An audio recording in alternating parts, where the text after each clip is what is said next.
morning. It's DeProgram with Ted Rall and John Kiriakou. It's Tuesday, November 4th, 2025. It's Election Day in New York City, New Jersey, and across the nation. And we are looking forward to seeing those results.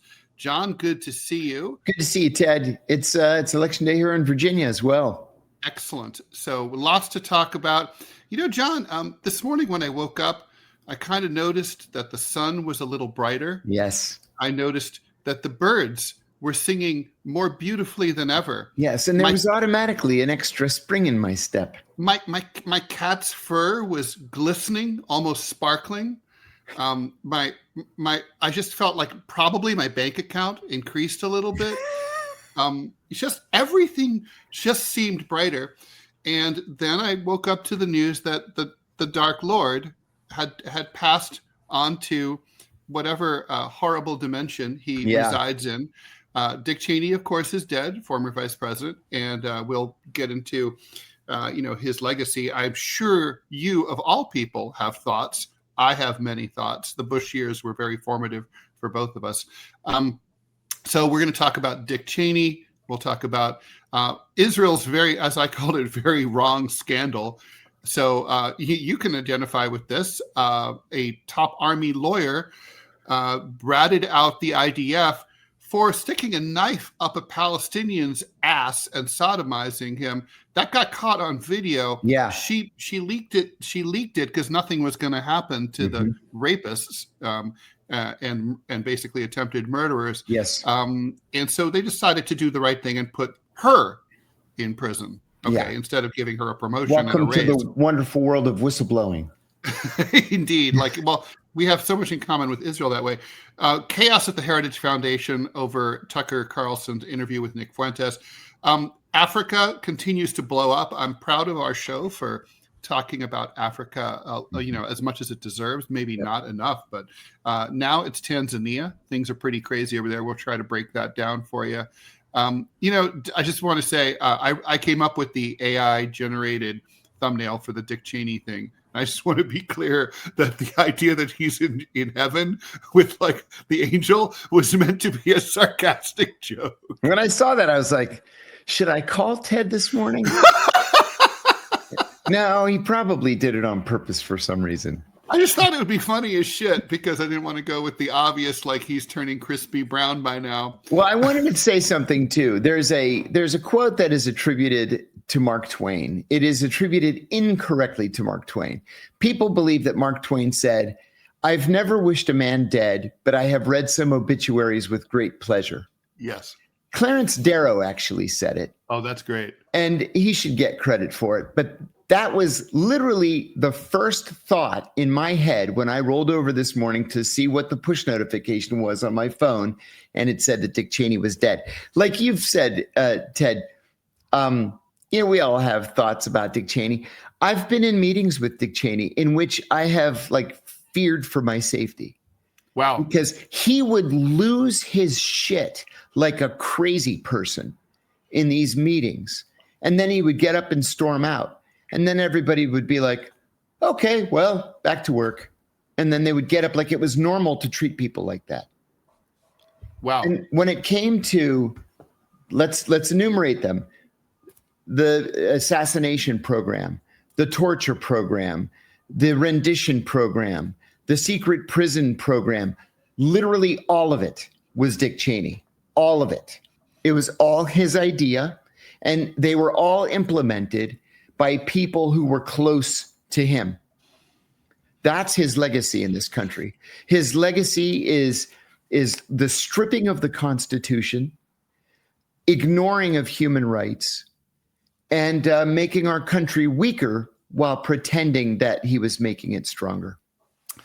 Yeah, I mean, he's the hatchet man of neoconservatism, right? Yes. He's not a neoconservative theorist like people who signed the original Project for a New American Century letter, like a John Keegan type person. He's more, he's the guy who really made it happen. He had this idea, like literally as within hours of the attack on 9/11, he was approaching people in the White House saying, like, okay, we're going to invade Iraq now. Yeah. And people Yeah. are confused, right? They're like, Iraq? That's right. What did they have to do with this? What could they have had to do with this? Nothing. Literally. I mean, Saddam Hussein and Iraq hated al-Qaeda. Yeah. Al-Qaeda wanted to overthrow them. Yes. Yes, indeed. So, I mean, so he was the biggest architect of the lies. I mean, him and Donald Rumsfeld, the lie machine. Donald Rumsfeld had my favorite lies.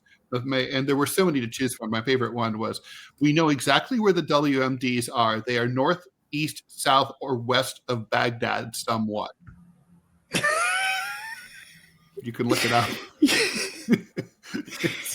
It's funny. Rumsfeld, Cheney was an intern in Rumsfeld's office when Rumsfeld was a congressman. That's how they met. Rumsfeld was a congressman, I think, from Illinois. And Cheney really, really, really wanted to go to Washington. He was from Wyoming. He had 3 DUIs in his past, couldn't find a job, but really loved Rumsfeld. So he applied for this internship, and he got this entry-level internship in Rumsfeld's office, and Rumsfeld really took to him. And then when Rumsfeld became Secretary of Defense for the first time, Cheney was in his first term in Congress. This was during the Ford administration. And Rumsfeld recommended to Ford, hey, you should hire Cheney as your chief of staff. He's a real tough son of a bitch. And so Cheney became Gerald Ford's chief of staff, set himself apart in conservative circles once Ford lost to Carter, and then came roaring back with Reagan and Bush, and the rest is history. That is, yeah, I mean, that's the thing, right? The origin story of the Bushies really goes back to the Ford administration, where all of those people came together. I mean, I guess they didn't have much to do because for people who don't know, like Jerry Ford was probably, he dealt with a 1974 huge Democratic sweep. And so basically Congress wouldn't pass anything that he proposed, and he vetoed everything that Congress, everything. In fact, they called him President Veto. Yeah, nothing happened. I mean, basically he was basically widely known for the pardon and for whip inflation now buttons. Yeah, I still have mine. I still have mine too. So question that came up from FUSO, and I'm glad that he brought this up because he said, thanks for the donation, by the way. Over under number of years till Cheney is whitewashed as a good guy. I think it's 0. I think we're there right now. I mean, already the media is whitewashing him as like, he was pro-gay. He came out in favor of his daughter. Eventually, only because it split his family. Right. Not because he had any love of gays. Not at all. Right. He was very, very right wing in all the worst ways. And, he liked to fly fish. Who gives a shit that he liked to fly fish? But they're trying to humanize this bastard. And he was just, I thought there's so many things to say about Dick Cheney, all of them mostly bad. My favorite was that Bush basically picked him as the head of his vice presidential running mate search committee because he wanted someone, he's like, he didn't really know who to choose. And so Cheney finally was like, well, I looked around and I'm thinking me. And that's literally how he was the head he picked himself. Yeah, he did. So, yeah, he did. And there's what kind of man? In the movie Vice, there's a scene where Bush is asking him to be vice president, where Cheney made it look like it was Bush's decision. So he said, well, I would want to be in charge of foreign affairs, defense policy. Bush says, done. Energy policy, trade, done. Tax policy, the environment, done. And then he's like, okay, then we have an agreement. And also he wanted like really frequent meetings, right? That's another thing. It's rather unusual for the president and vice president to meet more often than once a week. Usually they'll have breakfast together on a Tuesday and then go over what the rest of the week is looking like. Cheney and Bush met every single day in the Oval Office for the president's daily brief. And then Cheney essentially would tell Bush, this is what is happening in foreign policy. This is what's happening at DOD. You know, Cheney was obviously clearly the president. I think anyone who lived through that period has to agree with that. I guess, I want to be fair here. To what extent was Bush responsible? I mean, was Bush a dupe, or was he just lazy, or is it something else that happened in this dynamic? I hate to say it, but in my own personal experience, and I saw them interacting with each other, and I mean, my positions at the CIA at the time. I had access to these guys all the time. Bush was a dum-dum. I hate to say it, but there's no other way to say it. He was just an idiot. He was like the village idiot who somehow found himself in charge of the village. And so Cheney knew that. Cheney took advantage of it, and Cheney put himself in charge and made it look like Bush was in charge. It's really kind of insane. And, and then he talked the American people. Well, I mean, a lot of them talked to the American people, right? I mean, they all had their roles, right? Colin Powell closed the deal with that speech in front of the United Nations with the fake vial. Absolutely right. I've always thought, my fantasy, John, was that in the Hollywood version of that, and I bet Colin Powell had this dream at least once before he died. He starts to give the speech. They told him, go up there and do it. He knew it was all bullshit at the time. It was reported that he spent the weekend really angry and frustrated when he read over all the evidence, and he was like, there's nothing here. And at one point he threw it all up. I don't remember if it was Time or Newsweek. One of them reported that he threw everything up in the air and said, this is all bullshit. But he went out there and did it anyway because... When Cyrus Vance was Secretary of State and the president told him to say something he didn't believe in, Cyrus Vance resigned. Colin Powell should have resigned. And he could have done it at the UN. What if he had gone to the UN and just said, they sent me out here to lie to the American people and to the people of the world, and I will not do it. He would have been president in 2004. He would have been president. Larry Wilkerson is a friend of many of ours, right? And Larry was Colin Powell's best friend and his chief of staff when he was the Secretary of State. They came up through the military together. They served for years together in the military. And then when Ronald Reagan was president, Colin Powell went from lieutenant colonel to 4-star general in 4 years. Like George Washington didn't get promoted that quickly. But Reagan took to Colin Powell and made Colin Powell somebody. And Larry will tell you that in their private moments together, Colin Powell would admit that he was in over his head. He shouldn't have been promoted so quickly, and that he was weak when it came to the weapons of mass destruction debate. Colin Powell said to Larry at the time, and said in his memoirs years later, that he should have resigned, that he ruined his reputation by going along with what Bush and Cheney and Rumsfeld wanted him to say. Yeah. And it was the gravest mistake of his life. I think that was in his character. I think, frankly, John, that was baked into his character. Of course it was. Because he was the PR flack who was put in charge to go out and sell bullshit about the My Lai massacre during the Vietnam War. That's right. And go out and tell the press a line of shit about like, nothing happened, nothing to see here. This is why I have always said that I don't think military officers, especially generals, should have cabinet level positions anywhere. Because how did they make 4 stars? They made it by saying, yes, sir, for 30 or 35 years. And what you need in positions like that is someone who has the guts to stand up and say, Mr. President, that is a terrible idea. Let me explain to you why. And that was not Colin Powell. No, it wasn't. John, we've got an ad, so I'm going to go ahead and read that. Okay. All right, outdoor crew, if you're into fishing, camping, or getting off the grid, meet your new best friend, the Hunter Orange 25-quart cooler from Caddis Sports. This isn't your average cooler. It's roto-molded for max durability, bear-proof, and 20% lighter than other brands. So it's easier to haul, whether you're deep in the backcountry or just setting up at the dock. You'll get up to 3 days of ice retention, thanks to thick, high-performance insulation.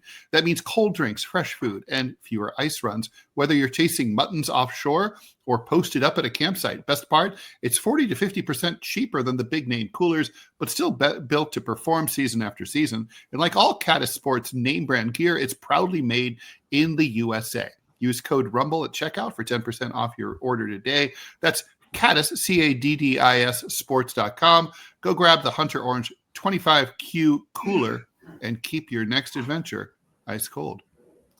You know, I was very proud last night, Ted. Two friends of mine and I released episode 3 of a podcast I have on Apple Podcasts called Dead Drop, What Makes a Spy Tick. So we dropped our 3rd episode, and knock on wood, I've been so fortunate that last night, much to my shock when I listened to it, it says, Dead Drop, What Makes a Spy Tick, brought to you by Progressive Insurance. And I was like, what? Progressive Insurance? So I called one of my colleagues who's the producer. I said, hey, what did we make now that we're endorsed by Progressive Insurance? He said, let me look it up. So we looked it up. $22, buddy. Excellent. All right. Well, you know, $22. And, you know, it's like, look, what would you do? Would you? The way you have to look at it is, if you saw $22 lying on the ground, would you pick it up? Sure. Fuck yeah. And you'd be very happy to. I have to split it 3 ways, but that's $7.33 I didn't have yesterday. That's how you have to look at it.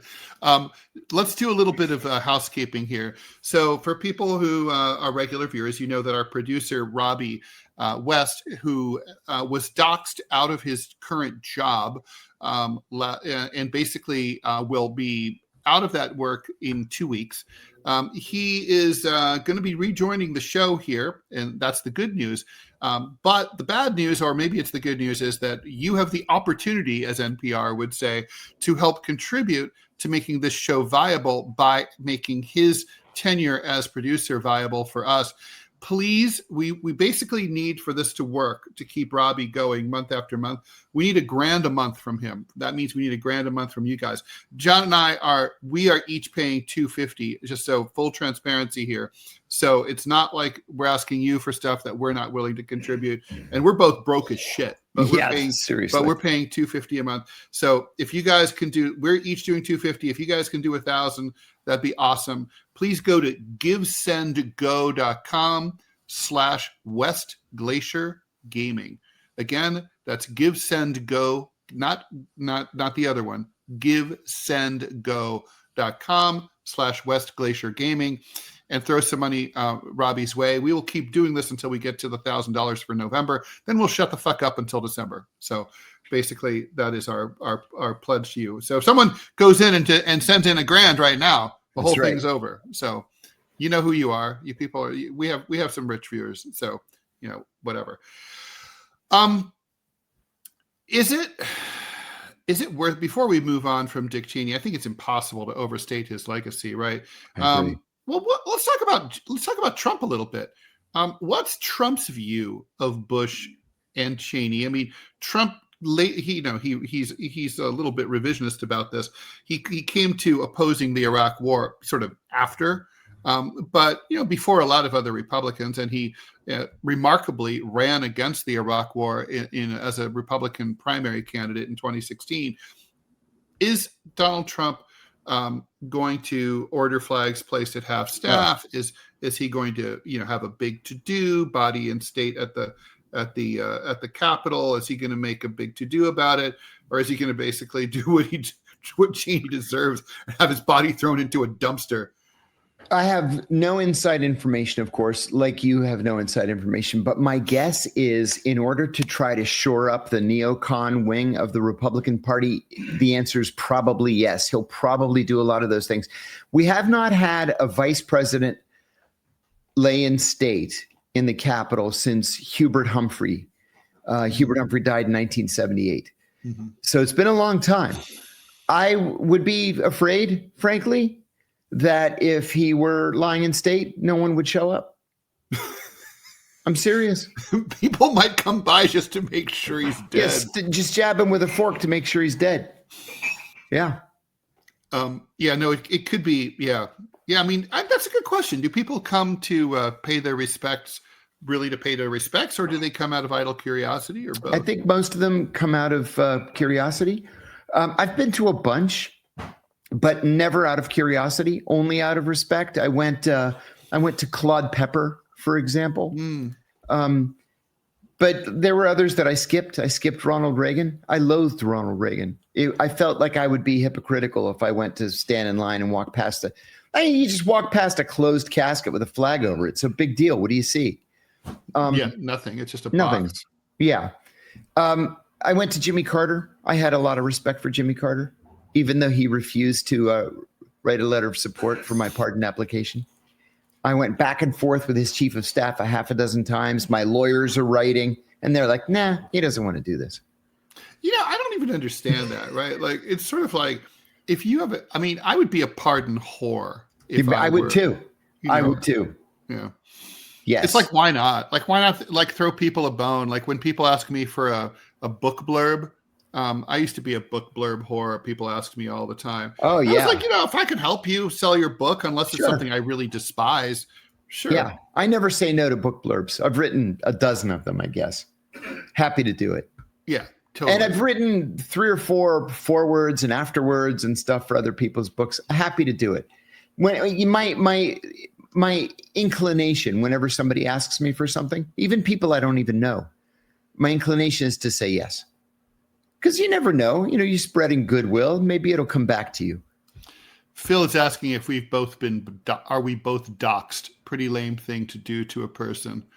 I would say I have not been, I don't want to give anyone any ideas. I would say I have not been, I get death threats. I get death threats. I got a half a dozen of them last week. That was an unusual week though.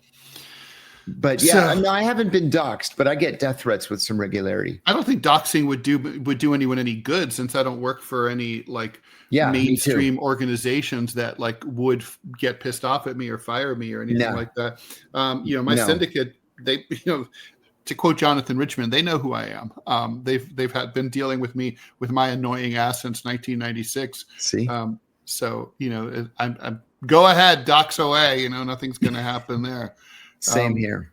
Let's see. FUSO wants to know what bands are lined up to perform at Robbie Aid. I don't know. Probably, I would imagine some right-wing bands. Not the Dixie Chicks, maybe. Aren't they just called the Chicks now? Something? Yes, they're the Chicks because it's, I guess, racist to say Dixie. Oh, well, this is funny. Rebellious Rainbow Unicorn, nice to see you, said we should write and publish Darth Cheney's real obituary and publish it.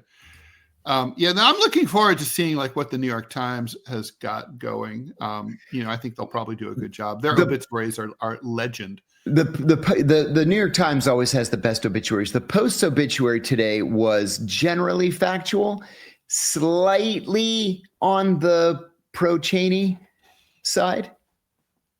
Really? Yeah. Yeah. God, that's crazy. I don't even know how you can do that. I mean, his approval rating when he died was 9% or something like that. See, he and Eric Adams. Yeah, both of them couldn't get elected for the donation, Phil Chats, in their own households. Phil Chats just gave us $5. Appreciate it. Thank you. Would like our thoughts on Frog Shack Gamers wants to know. Would like your thoughts on Meshtastic and if private decentralized communication networks are the future to combat invasion of privacy. I'm only peripherally aware of these issues, but we should have Sean O'Brien on. He could walk us through it step by step. Let's do that. Okay. Yeah. We will do that. FUSO, thank you for the buck. In case Cheney in the new Trump White House ballroom coat rack or something. Yeah, maybe like a bear attacking. Yeah. Throw your coat on top there. Yeah, that's that. I could handle that. Here we go. Rizwan Hassan, 9757. Do I have to make an account on Rumble for us to benefit from watching videos on Rumble? I don't think so. I don't think so. I don't think so. I think just so long as you watch it, that's what counts. Yeah, watch hours are king. We're going to find out a little more about the metrics here. Katie Catastrophe too. People can never believe this is true, right? Oh, that there's ChatGPT still has no record of me. Google says it's because of your controversial LA newspaper stuff. Yeah, that's not why. It's because of an article that I wrote in the Wall Street Journal making fun of OpenAI and Sam Altman. Yes, without a doubt. Yes, because that's when it happened. I mean, LA Times thing. I was all over ChatGPT, and years after the LA Times thing was all over. Have we seen? Born to Battery wants to know: have we seen the SNL White House improvement skit? No. I've had a lot going on, but I need to catch up on that. SNL to me is it's a shitty show. I mean, I just got to say, and it's always been a shitty show, but there's always like one skit that you should kind of watch. Yeah.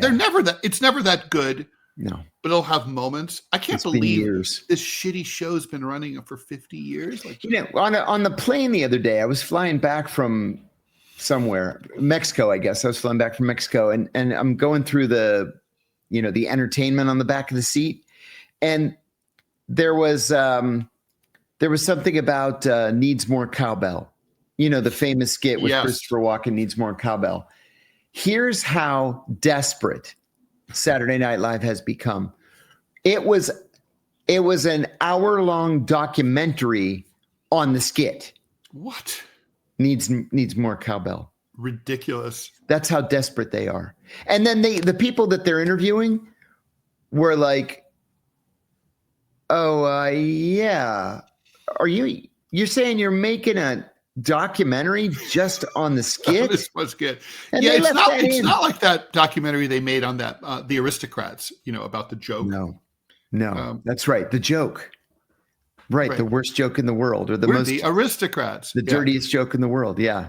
I mean, I don't understand. SNL makes me actually crazy. It's literally like, is there something wrong with me that like I'm just stone cold, like just not laughing while I'm watching this? And what is it that everyone else sees that I don't see? And it makes me crazy. Toward that end, like a few months ago, I went back and I started watching SNL starting with season 1, episode 1. And it's kind of like, okay, it was better then, but it wasn't that great. No, really, no. And it's all been right. That's a good way to put it. That's a good way to put it. It was better then, but it was never really great. Like you say, you can pull out individual hilarious skits and put them together in a best of DVD. But now, Carol Burnett's show was fucking hilarious. Great. Yeah. Yeah, and consistently. Yes. I mean, even in Living Color, that had a lot of good shit. A lot. And made people giant stars. Laughing. A lot of funny shit. Classic. Yeah. So, I mean, we can do humor. SNL just doesn't. Smothers Brothers even. Yeah. I just can't. I mean, so, yeah. And it's like, it's horrible. Anyway, hell, someone should just do skits making fun of SNL. All right, we got a half hour left here on our show. I love how fast it goes, but then I hate how fast it goes. So what do you want to talk about? Heritage Foundation, Israel, or Tanzania? Let's talk about the Heritage Foundation. There's a real split right now in the Heritage Foundation that appears to have been caused by Tucker Carlson. Tucker Carlson. I've said it a million times. He's a friend of mine, and he said something to me the other day that made me very happy for him. He feels utterly unencumbered by anything or anybody. He's rich. He's famous. He doesn't work for anyone. He controls his own destiny. Controls his own destiny. He's got the Tucker Carlson network. He can say whatever the fuck he wants to say. And people don't like that. And at the Heritage Foundation, they don't like it because he had Nick Fuentes on the other day. Now, me personally, I wouldn't have had Nick Fuentes on, but that's just me. I don't know what I'd want to say to the guy. He's only like 25 years old. Yeah. He became a household name because of his racism. Yeah. So I wouldn't really have anything to say to him. But Tucker had him on. And in the course of the conversation, they kind of pulled the Heritage Foundation in. And it's gotten ugly the last couple of days. Well, so so it's strange, right? So the Heritage Foundation is a right-wing think tank, most notably recently for Project 2025. Yeah, But it's the best funded right-wing think tank in America. it also is what Obamacare came out of, right? Obamacare, Heritage came up with Romney Care, which became the Affordable Care Act. That's right. But it was like sort of like above, it used to be above, or it seemed to be above the GOP fray. It was like conservative rather than Republican. That's correct. Now it's Republican. Yes. And that seems to have been a mistake. I bet the same thing happened at Liberty University, where they were very proud to say that they would turn out conservative Christians. And now they say that they're proud to turn out Republican Christians. That's always a mistake. Same thing with like when there's there's far fewer similar organizations on the left among liberals, but when they become democratic organs. I feel like that happened to like The Nation became democratic as opposed very to much so progressive. That's exactly right. And once that happens, you're fucking done. All right, so what exactly is this about, right? So basically, Tucker interviews Nick Fuentes. So fucking what? I understand why people would get upset, particularly liberals. Yeah. I interviewed when I had my radio show in LA at KFI. I interviewed David Duke for 3 hours. It was supposed to be an hour, and it was going so great with lots of calls. I was just like, keep going. It's a fantastic 3 hour, great. Here's, you don't really know much about David Duke. If you listened to those 3 hours though, you definitely understood why he actually really was dangerous, because he was so charismatic, so funny, so intelligent. Yeah. Very smart. Very dangerous guy, good looking too, and fun. And I liked him. That's a funny. I hated everything he had to say, but I liked him. Isn't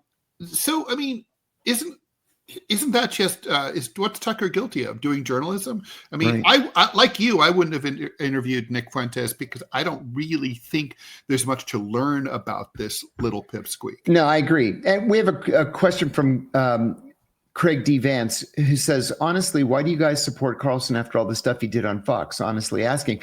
For me personally, he has consistently been one of my strongest supporters from the very beginning, from my arrest. And just secondarily, he was one of the first Republicans to really call the Israelis out on human rights abuses in Gaza and the West Bank. And I had respect for that. Plus, he's a very sweet guy. You don't have to agree with everything. I actually disagree with most things. That's something that he said on his show. He said, you and I probably disagree on 90% of the issues, but he said, I like you and we're friends. That's how I feel about him. Now, I've never met Tucker Carlson. I've never been on his show. Would love to be. But the thing is that he's, I've watched him for years. And, I used to find his bow tie shtick really annoying. Generally, people with bow ties, it's like, why are you wearing a bow tie? My best friend, Scott Stantis, when I met him, he used to wear bow ties. I was like, why the fuck are you wearing bow ties? But that said, it's just the same thing. Look, he strikes me as a guy who has integrity, which is to say, not that he's always right, but that he is trying to find out what the truth is within, the limits of, we all have our limits of politics and personality and so on. And that's, to me, that's all I can ever ask. And he's one of the rare media personalities who ever admits when he's mistaken. So, so I wouldn't say I support him, but I would be like, I respect him, which is more important. Yeah, that's how I feel. Yeah. And I think one of the reasons why conservatives are afraid of him right now is because he is way more powerful in media than he ever was at Fox. And because he's given the Israelis shit and the Israelis aren't sure how to react to it. And Lord knows they fucking deserve it. Yeah. Oscello has a question for us. I don't know. He wants to know our thoughts on Zoran Mamdani. The election's today. He's going to be the mayor of the city of New York. He's going to be a boy mayor, 34 years old. He's about to defeat Andrew Cuomo, who's 67 years old, and the former governor, 3-term governor of the state, political lion, that's pretty much, I think, going to mark the end of Cuomo's political career. I mean, I could see, by the way, if there were a Democratic president in the future, I could see Cuomo ending up on the cabinet easily. Sure. I could see Cuomo ending up in a Republican cabinet. I could see that too. Oh, by the way, Donald Trump just endorsed Cuomo. I saw that yesterday afternoon. By the way, that's the death of him. Kiss of death. Done. Yeah. That's just 5 points just up his 25 just evaporated. And Curtis Lee was like, fuck you, Trump. Yeah. That's disgusting. What did Curtis Lee do to deserve that? Yeah. Curtis Lee is the Republican nominee. Fuck Donald Trump. That's so fucking wrong. But I bet Cuomo's even thinking fuck Donald Trump. Because it's also one of those things, like, if it was going to do any good, it might have done more good months ago. That's right. I think Mamdani is a promising young man. He's definitely in over his head. He's 34 years old. Hopefully he'll surround himself with some smart and good people. I think he seems smart enough to know what he doesn't know. What do you think? Yeah, I think that's right. And, one of the things that has been largely ignored about Mamdani is that he has surrounded himself with very smart people, many of whom, and this is something the media, I think, are purposely ignoring, many of whom happen to be Jewish. And so this nonsense that he's an anti-Semite, I think is not working. I saw a clip yesterday from one of the early mayoral debates where there were like 6 candidates. And the question was, where will your first, when you're elected mayor, where will your first foreign trip be? And they were like, Israel, Israel, Israel, Israel, Israel. And Mamdani said, I am happy to meet with Jewish voters in all of the 5 boroughs. My job would be to be as mayor of New York, not to enact a foreign policy like I'm Secretary of State. If constituents happen to be Jewish, I'm happy to meet with them. If they happen to be Muslim or happen to be Christian, I'm happy to meet with them. Their religion makes no difference to me. And then they start screaming, with Cuomo being the loudest, that's anti-Semitic. You don't support Israel. Screaming. It's like, no, that's not at all what he said. He's going to be mayor of New York. He's not going to be Secretary of State. No. So who cares where his first trip is going to be?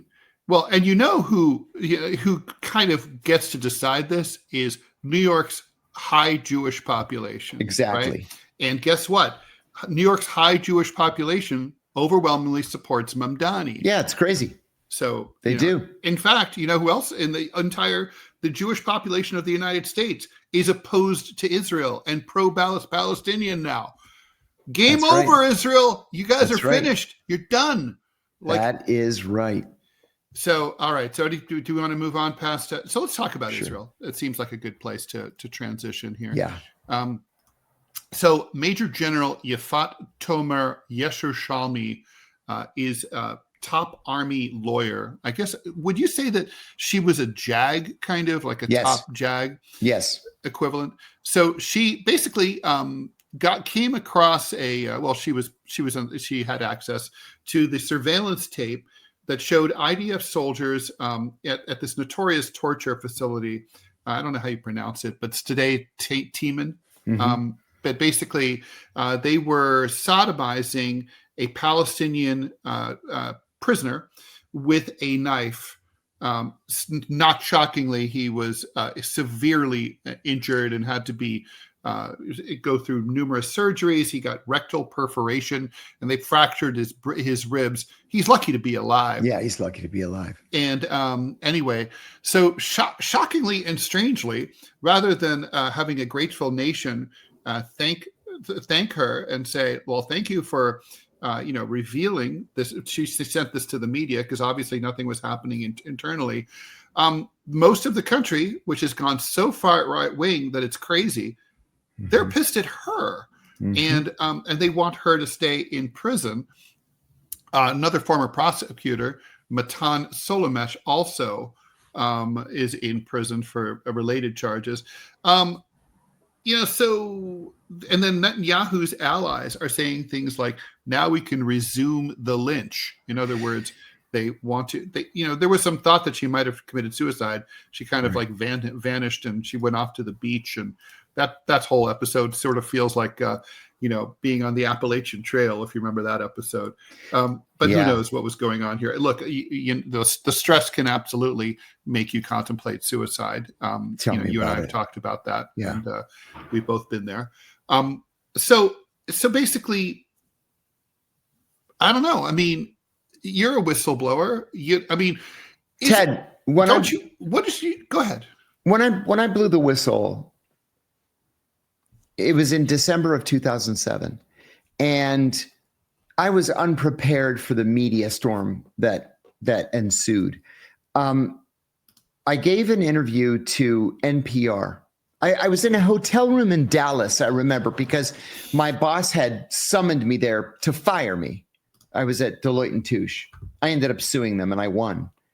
But he summoned me to Dallas to fire me, and before I went into the office, knowing this was going to be a bad day, I gave this interview to NPR. And Senator Roy Blunt was the other guest on the show. He was, at the time, the chairman of the Senate Intelligence Committee. And he said, just straight out, I want to see you hang from a tree. And I thought, oh my God, this is the chairman of the Intelligence Committee. And he's calling for me to be executed or lynched. I mean, at least if you're executed, you get a trial, right? And I thought, this is going to be way worse than I thought it was. And so I can understand what she's going through right now. You speak the truth because you believe that the American people, or in the case of this woman, the Israeli people, deserve the truth, right? You see your role as a whistleblower as one of keeping the government honest. And then the response is to call for your death. So I know exactly what she's going through. This is going to be a very difficult road. And it's going to be, it's going to be years. It may be forever before they appreciate what it is that she did. I appreciate what it is that she did, but she's in for a real shitstorm. John, I've always wanted to ask you this question, and I'm glad this comes up now. When you know that like there's going to be this big shit show, and it's going to big media shitstorm around you, and it's going to come down to people who are going to say, "Good for John Kiriakou for exposing torture. Thank God for him," versus people who are like, "Fuck him. He betrayed his oath. What matters is we got to protect the secrets of the U.S. government."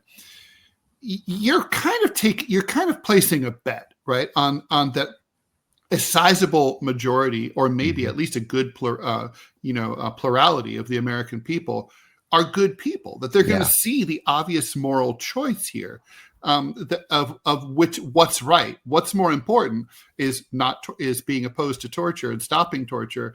That's more important than safeguarding government secrets that are basically secrets involving the fact that you're torturing. Were you ever disappointed that the American people didn't respond more? Or I always think like Ed Snowden, he said that he was trying to start this national conversation about privacy and NSA surveillance, and he wanted to give the American people a chance to raise hell and put pressure Congress and put a stop to it. Obviously, the American people fell down on the job and did not do that. And we are worse off than we were in 2013 when he did that. LA Times, I was not disappointed. The people of Los Angeles came to my support. And canceled their subscriptions, and they were pissed, and they're like that. The people of LA, I'm so grateful to them. That's awesome. How did you feel about?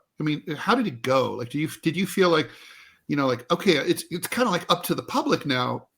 How do you feel like they did? If you had to give them a grade, I would give them a D. I really would. Now it's great. Now it's an A-, or a B plus. It'll be an A when I get a pardon. But no, in the beginning,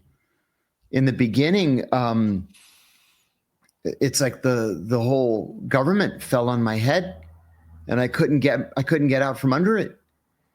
And then I'm facing, 45 years in prison, and the FBI's following me and tap my phones, and they're intercepting my emails, and my friends stopped talking to me, and some of my relatives stopped talking to me. I'll tell you what, my mom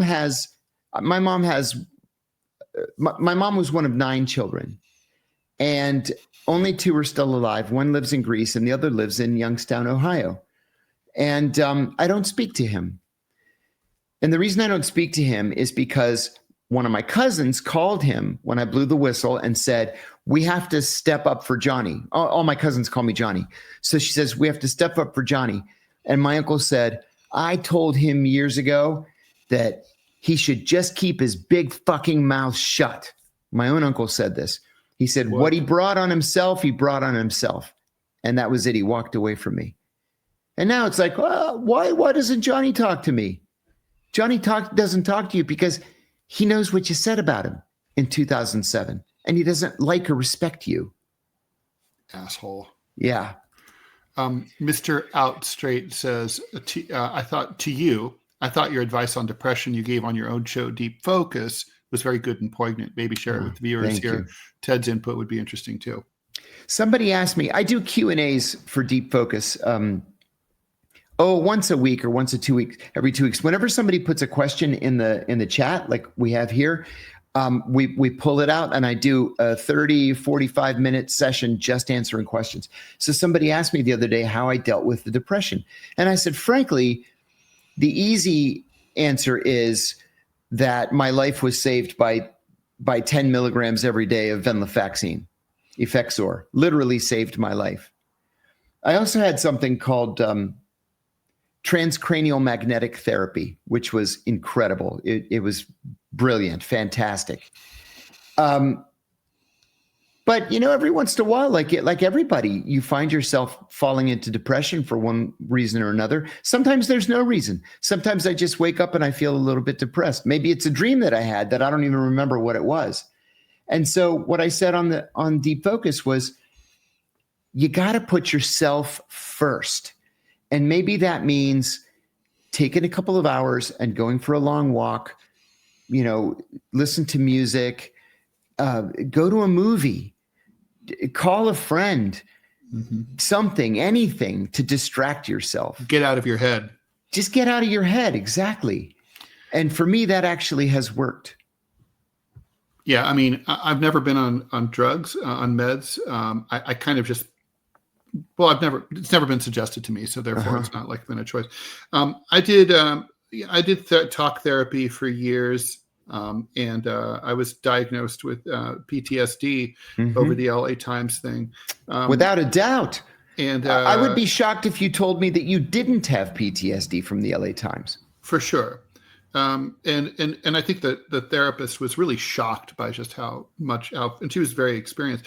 EMDR turned out to be really helpful for me. I've heard very good things about EMDR. So I strongly recommend that. I don't suffer from sort of chemical depression at all. I'm not one of those people who, I'm a pretty upbeat person. So for me, it's situational. If something really, really fucking bad happens to me or someone I care about, then I can, for me, when I was caregiving for my mother who was dying of Alzheimer's for years, that was rough because I'm an only child. It was just me and her. There were no other relatives.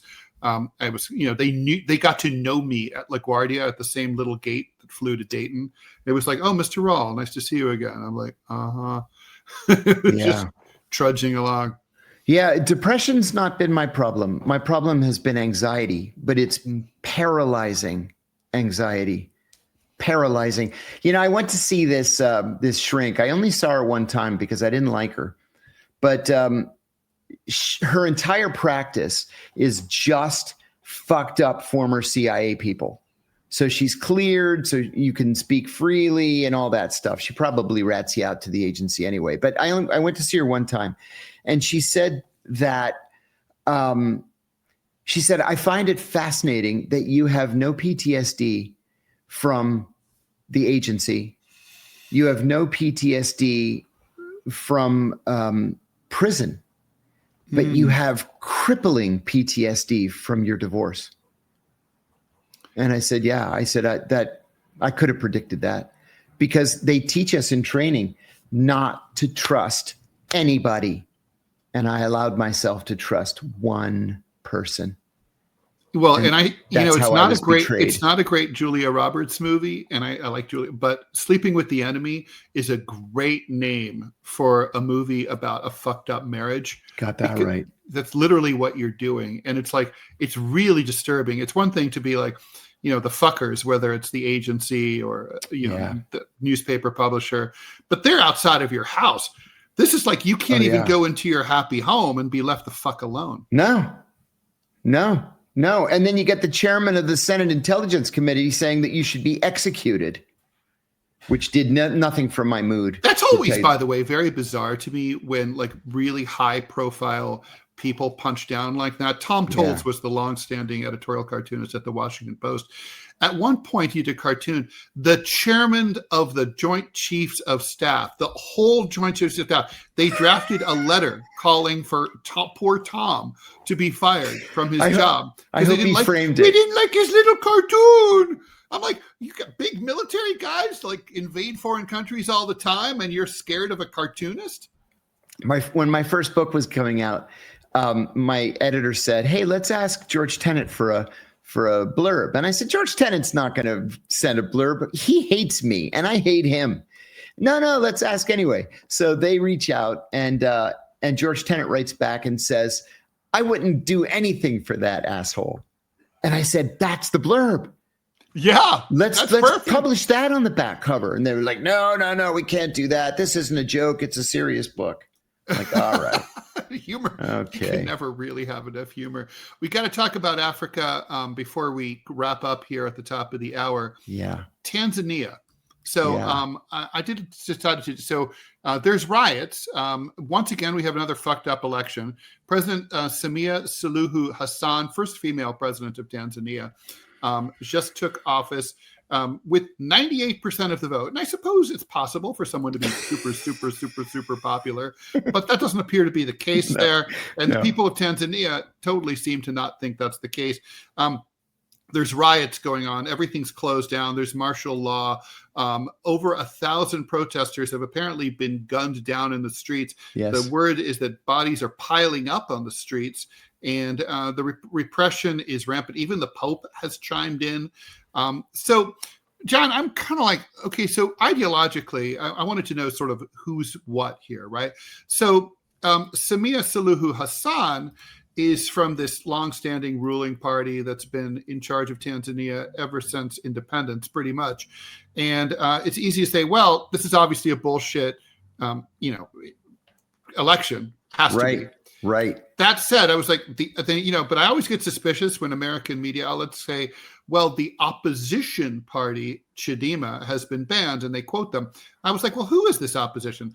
And it's really uncomfortable for my side. I hate this as a leftist, but basically the opposition is center-right, and Hassan is a lefty, like a basically Pan-African liberationist, sort of in the Gaddafi mold. So it's the uncomfortable place to be, where the autocrat, I'm more sympathetic ideologically to the autocrat, and the person who's being suppressed is the center right, which I absolutely despise. Yes. What the fuck? Anyway, what do you make of what's going on in Tanzania?